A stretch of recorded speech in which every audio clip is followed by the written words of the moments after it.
All right, we start today's SNL with a little bit of breaking news. We were going to talk about the offensive coordinator search, what the candidate might ask the Texans, what the Texans might ask the candidate, but right on time, we get some breaking news. The Texans have requested an interview with Brian Johnson for the OC position. Johnson was a part of Cliff Kingsbury's offensive staff and Dan Quinn's staff in Washington, where he was the assistant head coach and offensive pass game coordinator. Before that, he was with the Philadelphia Eagles with Nick Sirianni, kind of helping oversee the development of Jalen Hurts as we know him now. And he's also from Baytown.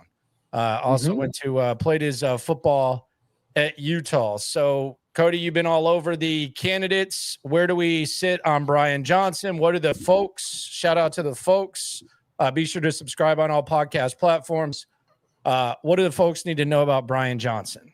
Well, the people clamoring for a guy who's called plays before, they're going to be happy he's called plays before. And he called plays for an offensive-minded head coach. He called plays for the 2023 Philadelphia Eagles and got fired at the end of the season because his offense was considered too simplistic and that he relied too heavily on screen passes. So, hey, everybody that wanted the experience, here's your experienced guy. But in all seriousness, a guy like Johnson is intriguing. He's coached at the college level and obviously at the pro level.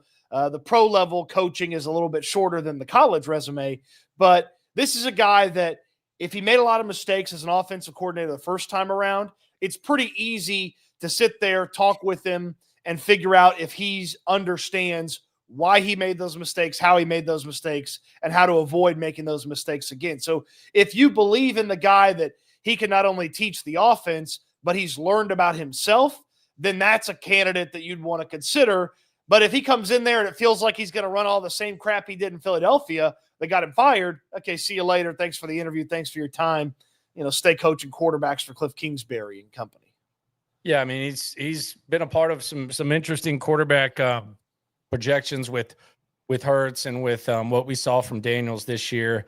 I know his name was a lot hotter a few years ago before he actually called the plays in Philadelphia. I know that after Shane Steichen left, there was a lot of talk about, and it seemed kind of inevitable that he was going to get his opportunity in Philadelphia. Didn't go according to plan.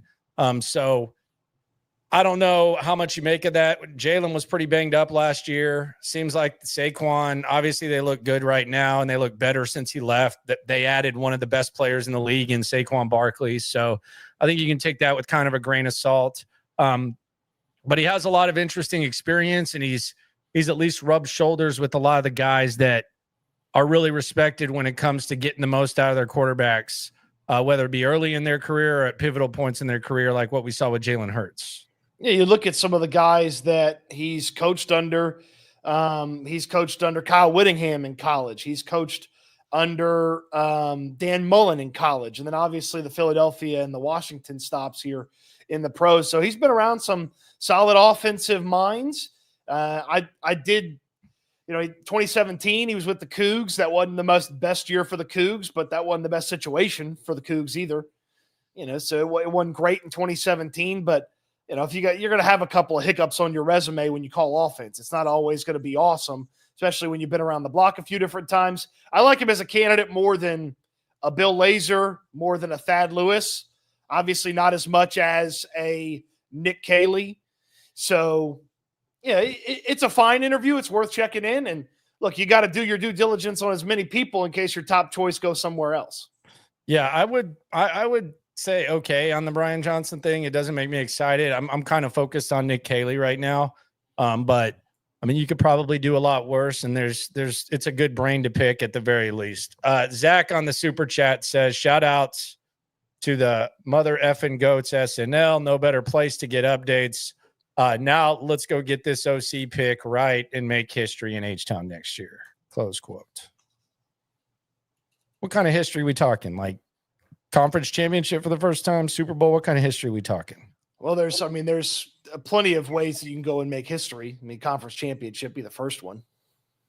They got slightly closer this year. They went from 2 quarters away to 1 quarter away.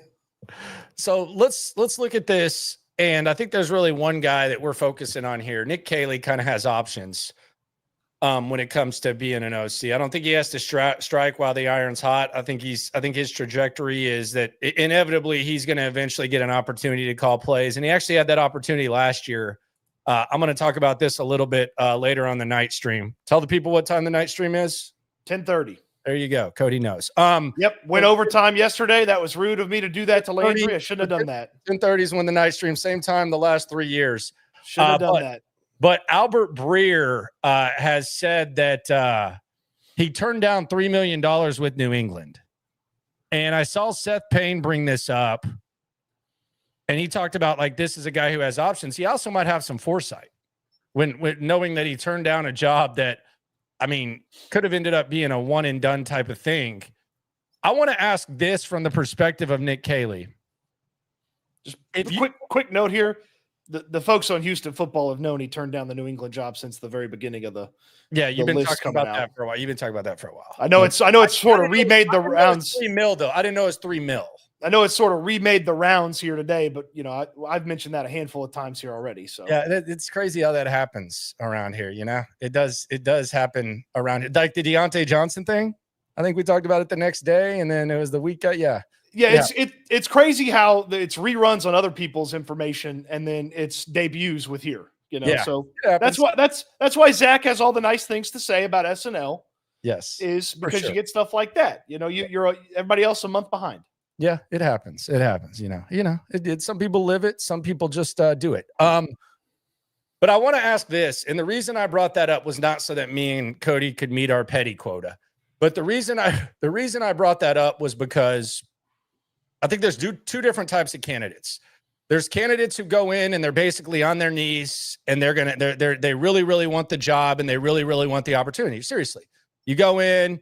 You're basically answering every question that they want, and you're trying to tell them whatever they want to hear so that they will hire you.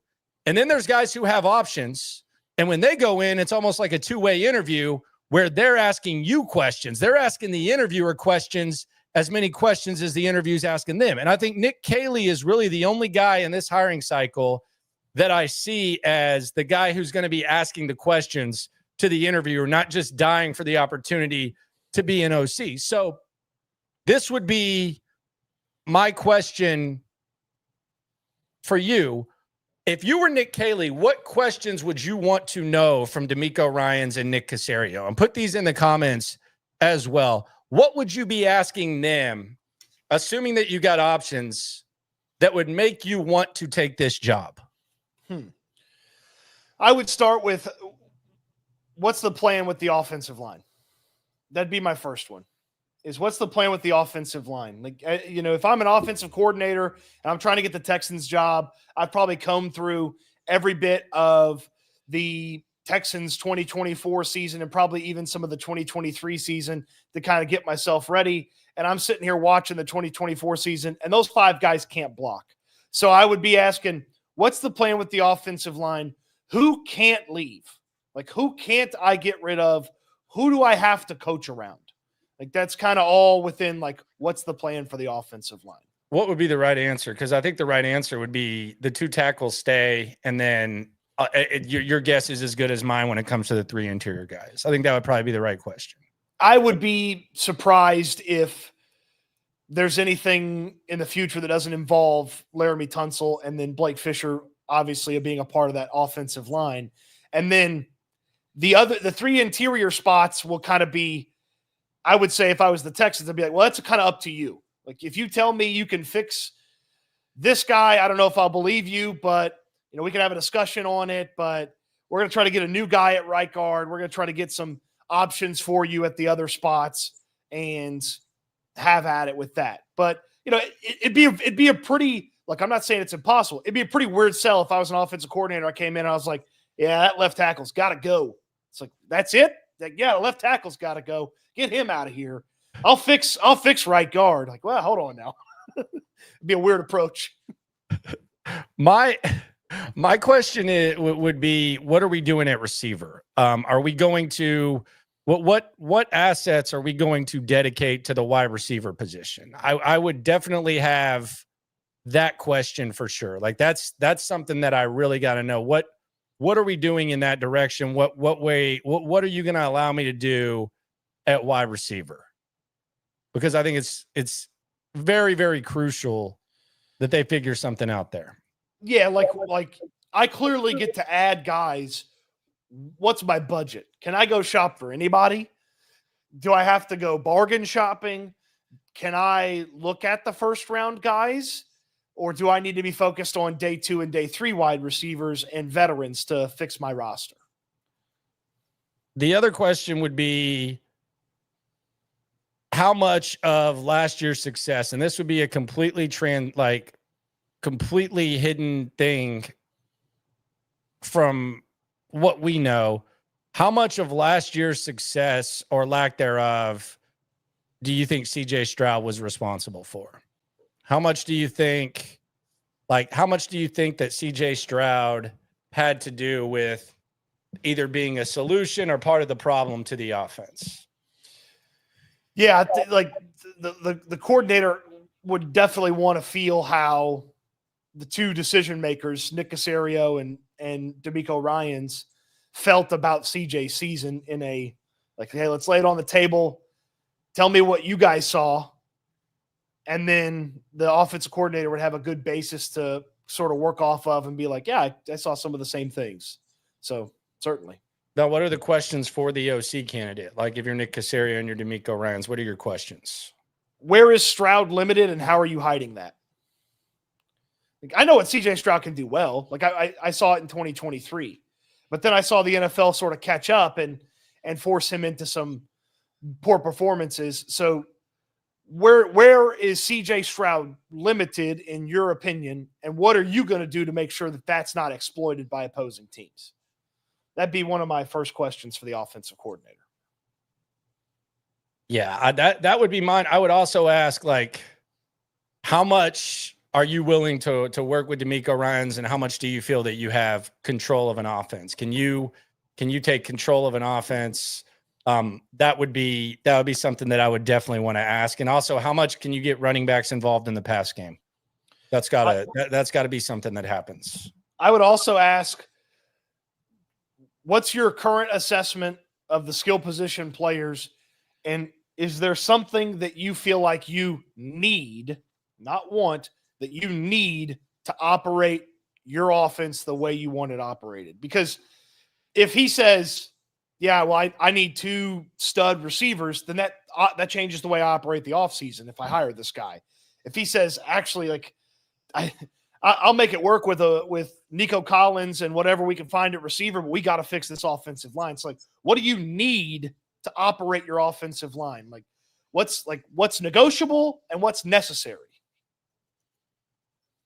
What are we getting from the Senior Bowl? What are the biggest things that you're noticing Senior Bowl as practices have concluded? I put this out on Twitter today. I don't want to limit.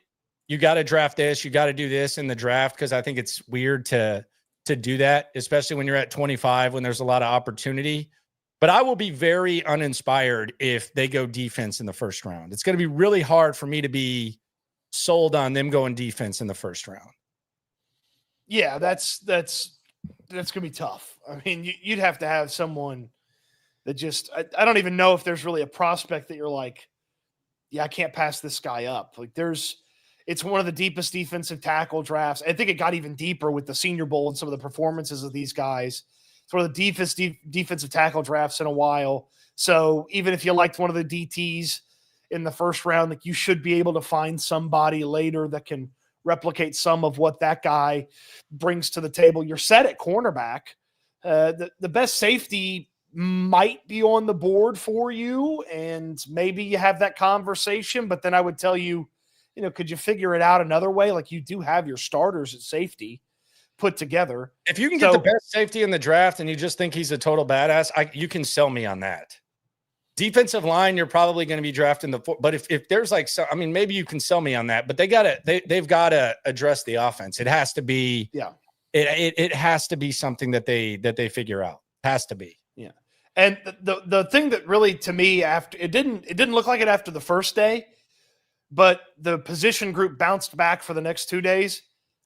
If you want a tight end, Well, it's Baskin Robbins this year. It's whatever flavor you want. You want an old school giant who gives you a little bit of receiving? They got that. You want just a blocker that you could draft late? You got that. You want a guy that can go out there and make plays and give you a little bit in blocking?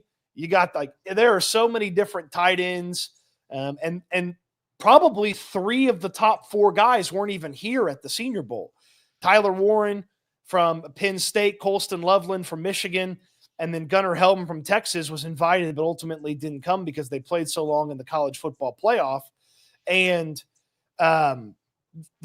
there's so many different tight ends to choose from in this draft. So you'll have an opportunity to add whatever suits your fancy at different points in the draft. And because there's other positions that are deep, some of these tight ends should get pushed down the board a little bit. The other thing about tight ends, like if you're drafting tight ends, running backs, wide receivers, is you can use as many as you want. Like the world is your oyster. You can use as many as you want.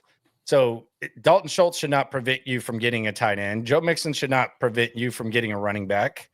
Wide receiver, you can use a ton of those. So you got to figure that one out too.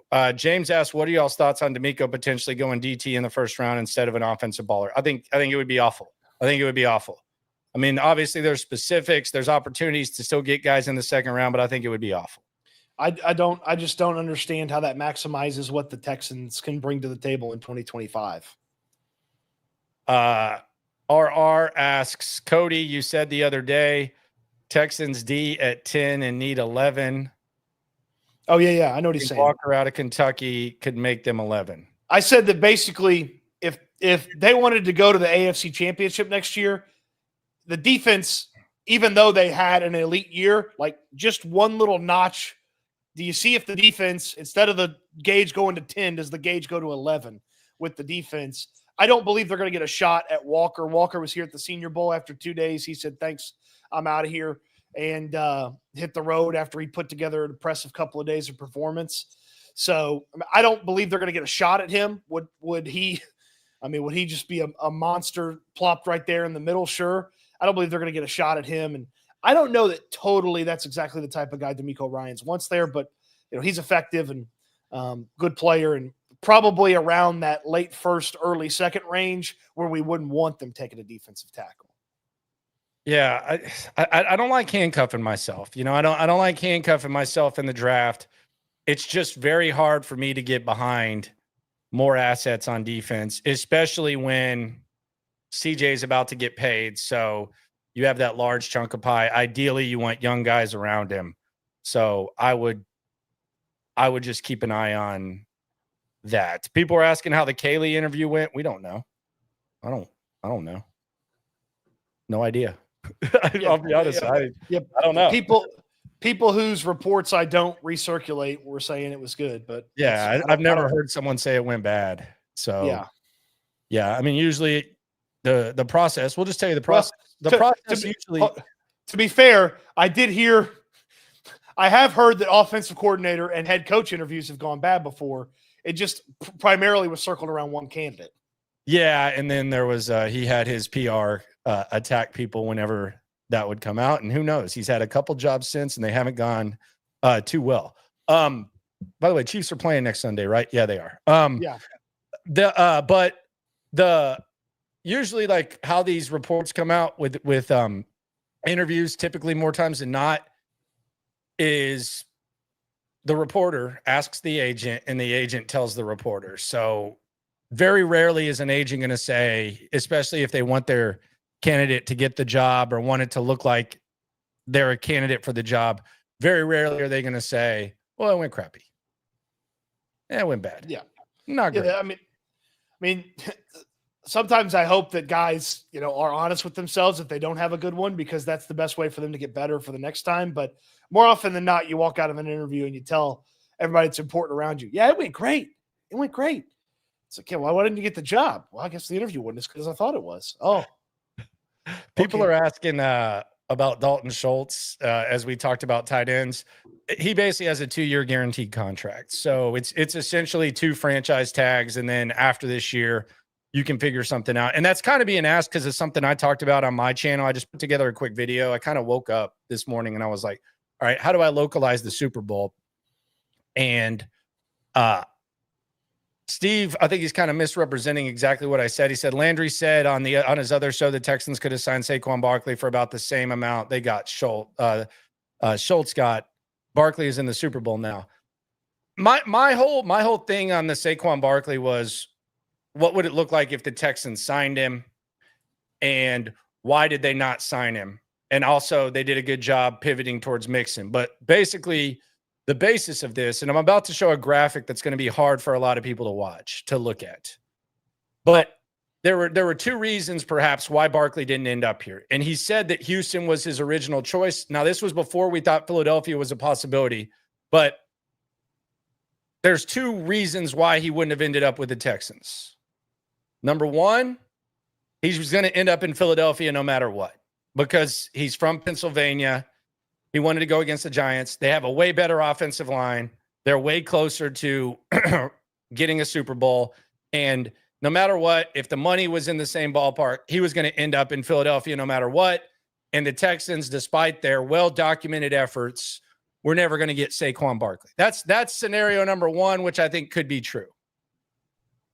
Scenario number two is where you get kind of discouraged by the Texans' line of thinking.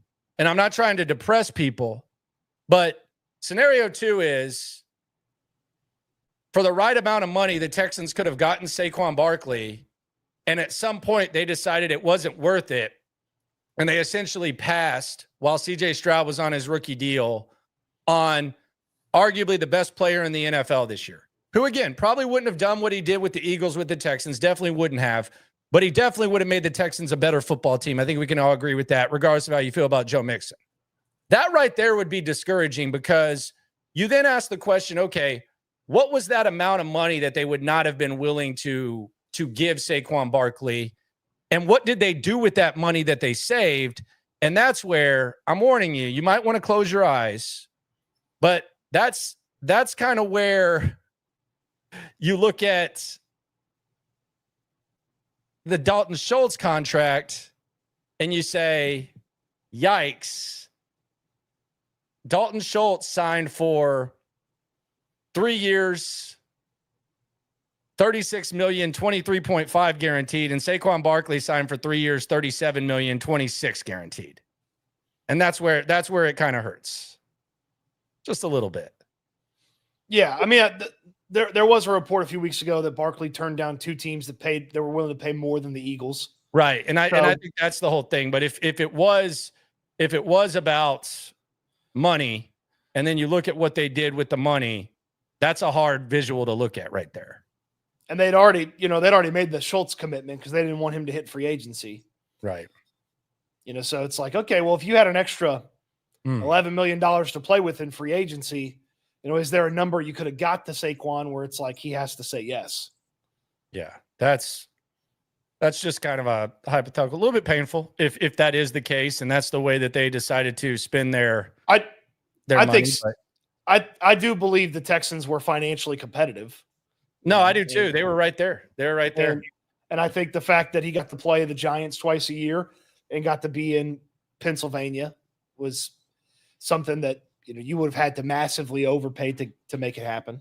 Yeah, and Mixon was fine. It's just you paid all that money for Dalton Schultz, so your financial understanding or grasp when it came to resources wasn't great. So it's like, would you rather had Dalton Schultz and Joe Mixon, or would you rather had Saquon Barkley?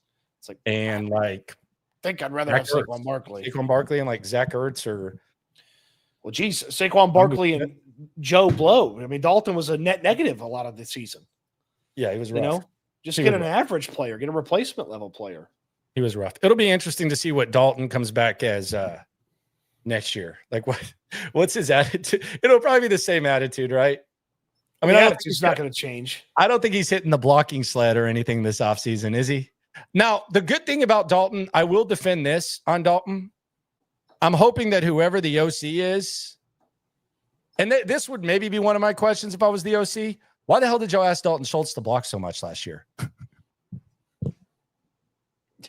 Yeah. Like, you didn't have anybody else? Block. Yeah, let's maybe not ask him to block. The tough part is they had to ask him to block because if they put the other guys on there, they were already predictable and they got even more predictable. Yeah. Not great. Not great. It's kind of is what it is, though. Well, he's gone after next season, so we only have to watch 86 run around for one more season. It was jog. Half run. I mean, it's not an impressive run. And I'm not sitting, I mean, I can't do it, but there's a lot of guys. I watched, hold on, I got to look how many guys are on the Senior Bowl roster here. How many I watched 14 tight ends, including a guy that's 6'7", 280 pounds, move better than Dalton Schultz this week. Yeah, he's never moved well. I do hope the OC can at least put him in position to succeed a little bit more. That would be ideal. The cool part about a new OC, regardless of who it is they could treat the players however they want to because they didn't financially invest and they weren't around when the conversation happened about the player. So if you want to make Dalton Schultz basically a part-time player that's only a pass catcher, be my guest. It's probably his best role. You want to bench Titus Howard and play a rookie or a veteran who performed better, you could do it. It's easier for those guys to do it than when you were around for the decision to bring that guy in. Dietology asks, is it possible Dalton was a bad scheme fit? He can just catch. I would hope not, because they brought him into this game. It's not like he's Titus Howard and you're saying, damn, maybe Titus wasn't built to play this type of scheme, or maybe Laramie Tunsil even wasn't built to play this type of scheme. You brought him into the scheme. That'd be a toughie. He looked fine in 2023. Yeah, I think you can put him in better position to succeed. I think he was. I don't want to say he was Here's another annoying thing about Dalton Schultz is Stroud and Bobby Slowick talked about how important he was to making sure the offense operated cleanly and how he was kind of a coach on the field. And then the offense sucked. It looked bad. It wasn't organized. Guys didn't look like they were running the right routes all the time. And maybe he was just helping facilitate a crappy offense, and that's part of the reason Bobby Slowick's out of a job. But he was an important element to how the offense ran, and then the offense sucked. So it's okay, well, he wasn't that important then. Yeah, the Dalton Schultz thing's interesting. The entire offensive weaponry is interesting, and it's not just one thing. There's a not the main problem type of fit. I don't have a problem shaping my lips to say that CJ Stroud regressed. I think some people kind of take exception to that. And you start talking about his surroundings and the offensive line and the offensive coordinator. And it's yeah, I'm not disagreeing with you, but do you think he improved this year?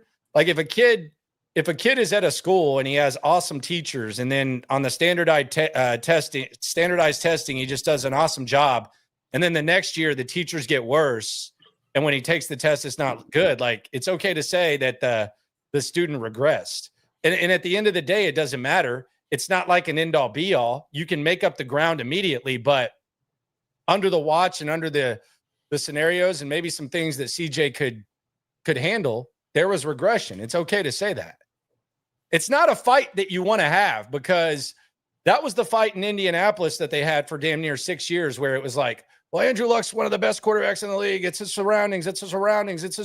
Oh, nobody can say anything. End of the day, it didn't matter. He got beat down, and he never reached the potential that he needed to reach. So it really doesn't matter if you want to ride and die. At the end of the day, the best way for a quarterback to progress is ideal surroundings. That's really just kind of the bottom line of the whole thing. Mm-hmm. So, yeah, I digress. Yeah, and having an unimaginative, uninventive, predictable offense coordinator, not a part of ideal surroundings. Yeah, I would say that's a big problem, and it's a big year for it's a big year for D'Amico Ryans. D'Amico Ryans has got to make this hire, got to figure it out. The definition of regression from always today. Regress means you lost ability.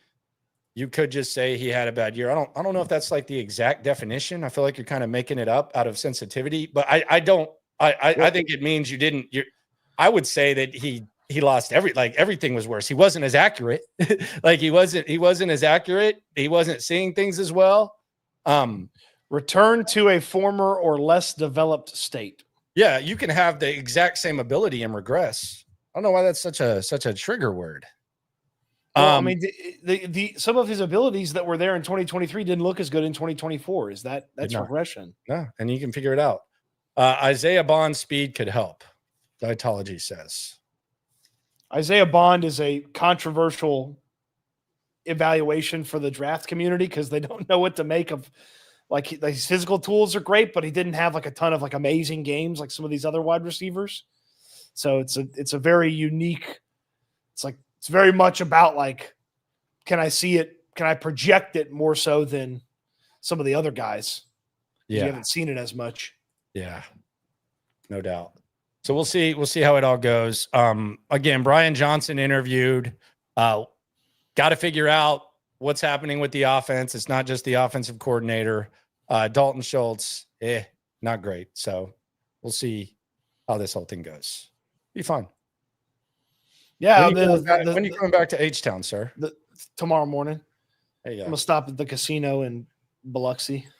Oh, wow. Hopefully get rich. Texans in call asks, where was Stoots when Cushing was drafted? What did you do? Did you talk about this like on one of the? I don't know. He's just curious. Rooms starts at 10:30 every night. He just wants. Oh, does it? Didn't know that. Had no idea. Texan. It's only been 3 years. Texan in Cali asked, where was Stoots when Cushing was drafted? He's asking you a question, sir. I was on the second floor of the Grove Apartments in Lubbock, Texas, at a draft party where Landry Locker got me drunk. And what were you saying? That's not what he asked. He asked where I was. Do you think Titus can stay at left guard? I think he's going to have to. I don't know that Titus has a choice. Yeah, he switched up his tone from Houston Texans right tackle to I'm ready to help the team pretty quick. Yeah, he's a utility guy. He's a very, very highly placed, highly priced utility guy. Cody, rest up. Get ready to go to the casino. Get that content in, and keep fighting the good fight, man. It's gonna be a fun ride. Yeah, I mean, get rested up for the combine. Keep the content going. I guess the search continues. Yes, it does. Yes, it does. The search continues. So maybe tomorrow, maybe Monday. Who knows? We'll keep an eye on it. Because we had to cover it. Just your initial, like, what's your 10,000-foot view of the Justin Tucker thing? The Justin Tucker thing, the massage therapy thing? Yeah. Damn, you're just putting me on the spot. Well, we covered the Deshaun Watson one. Yeah, I mean, that was Deshaun Watson. He was the Texans quarterback. I'm very proud of the massage therapist, to be honest with you, because I've very, very close family member, massage therapist. She always, like with the Deshaun thing, she always said, like, when you're in massage therapy, you're kind of in control of the situation a lot of times. So you should, like, not like victim shaming or anything, but you want to be in control of those situations to where you can stop the sessions. And based on the snippets of the report I saw, it appeared that two of the therapists, I guess, stopped the sessions early.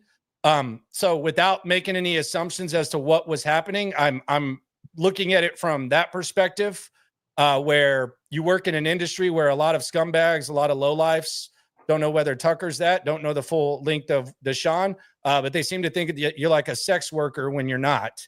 And I credit the two massage therapists who had professional control of the situation and respect for the profession, according to the reports, to be able to stop the session before anything got out of hand, if those reports are true. So I'm looking at it from their point of view. Salute to y'all for being in control, looking out for yourself, keeping everyone safe, and getting that information out there if it's true. We will know if it's how Deshaun Watson-y it is if there's additional ladies that come forward after Tucker denied his accusers. So yeah, it's also an interesting thing because I'm assuming Ravens fans had a lot to say about the Deshaun thing. I'm assuming like some Ravens fans, maybe not all, a little bit of beef between Cleveland and Baltimore. So now one of their best players of all time kind of under that microscope. So we'll see how that all goes. But it's always important to cover like both areas of it. But sure. I just wanted to look at it from the massage therapist where they're looked at a certain way, and that's not the case. I think it's disrespectful. It's hard work too. Let's just be honest. Like if you ever like your girl asks you to give her a back rub, sometimes 20 minutes, like it's like, oh, you look at it's like 5. It's like, oh my God. Like there's a lot that goes into it. So I'm glad they were able to get it done. Texan says, wait, not sure what that means. That can mean a lot of things. And then he says, never forget Titus strip CJ. Yes, he did. And D'Amico Ryan said it didn't happen and he lied to us. And Titus didn't talk to the media, but then off the record or on the record, no video, gave the story that he was not trying to strip the ball from CJ Stroud to Aaron Wilson. Yeah, that was crazy. Also, somebody, I saw this in the chat. I thought this was funny. Avenue Central, speaking of a fight, Stoots versus Slowick, who we taking? If I can catch Bobby, I just Yokozuna him, but I probably get tired and can't catch him. So might be Bobby. He'd outlast me. What is this an MMA fight? Like eventually I feel like I could catch him in an MMA cage. It's not really a fair weight class fight. Yeah, the Bobby Slowick, the fighter, is probably my favorite thing. It's either going to look like a squash match on Raw in 1994, or it's going to be just a picture of me falling down tired. Yippity yep. All right, appreciate everyone for coming through. We continue tomorrow. Cody Stoots will be on the road. And always remember, when it comes to this Texan stuff, we're all in it together. Eat good, sleep good, be good. We'll talk Texans again soon. Thanks for watching, everybody.